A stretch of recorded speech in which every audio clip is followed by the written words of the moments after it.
A little shop update. You'll notice the H2S is gone because it's broken. It made it 1,100 hours before I had to order anything. I've also got jobs set up on the laser and more to come. So thankfully the P2S is up. We're probably going to release the PharmaPal this week. But I want to go over what's wrong with the H2S. So I made a video in the wrong direction. I intended for it to be a reel that just covered, or a short, depending on the platform, that just covered, hey, I had this component failure, here's how I fixed it. And you'll see that here in a minute. But basically, I tried to patch the buffer. I had a failure in the buffer, replace the PTFE coupling, and I have a buffer on order because that was just a hack to fix it. But you'll notice the machine still thinks filament is in the buffer. So I wanted to start the machine up and dry all this material for use on the P2S while it's running. So that kind of explains what happened. So if you look at my video of the buffer, you'll see all of the things that I tore apart. But I imagine what actually broke the coupler is the filament sensor failed in the buffer, and either the extruder yanked the coupler and broke it, or the AMS pushed the coupler and broke it, because the filament sensor is still not reading correctly after I rebuilt the buffer. So I'm thankful I already have it on order, it's already shipped, and this machine will hopefully be back up pretty soon. So now let's go through how to disassemble your buffer if you have the same issue. So first off, turn your machine off. Then you've got this one screw that holds this plastic that clips in all the way around the perimeter of the machine. Be careful, there is wiring in here, so don't rip it out. Come around to the back of the machine. You've got 4 screws. They are actually the recessed screws that you can see here, the ones that go into the sheet metal. Those 4.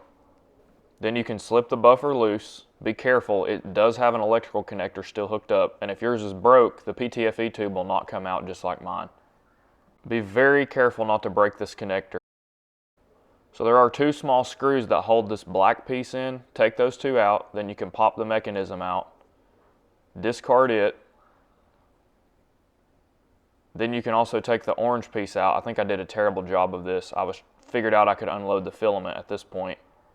And this is where I also realized the PTFE coupler was broken.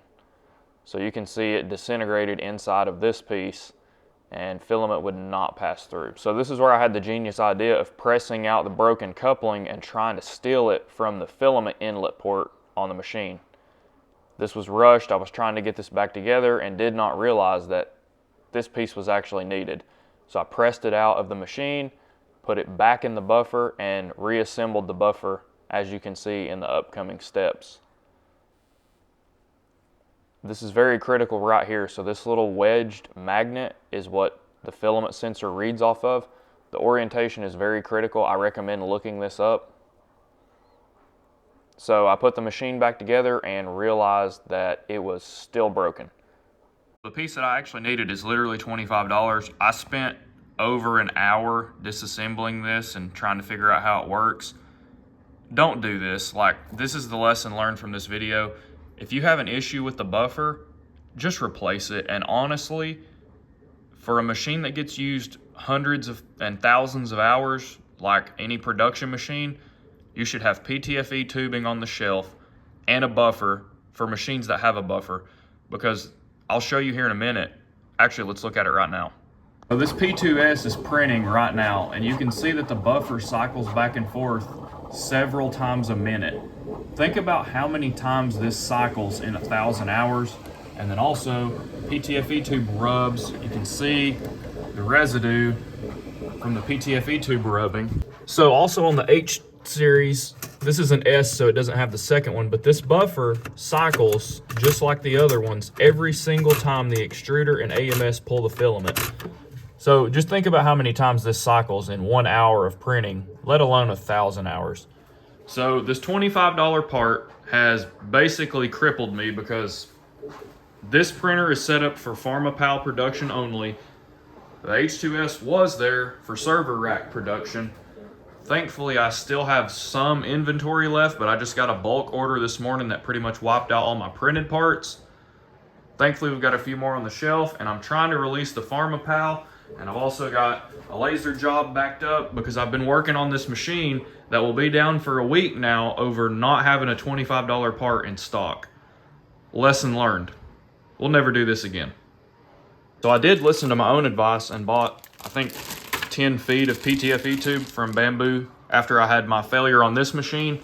Logically, if you have a PTFE tube failure, like I did at like 800 hours, I think you should go ahead and replace the buffer, because the odds are if you blow through the PTFE tube, you're probably going to blow through the coupler pretty soon also. This may not be a video that some of you like, but I would like to ask, since I've got a lot of new subscribers lately, and I genuinely thank you all. I think there's a lot of interest in this field of hobby manufacturing, basically. What do you guys want to see? So we've got the 3D printers. We've got the diode laser with a potential fiber laser coming in the future. And we've also got the blank slate for the Nestwork C500 here, which will be probably the majority of my content since this is a brand new niche market, basically.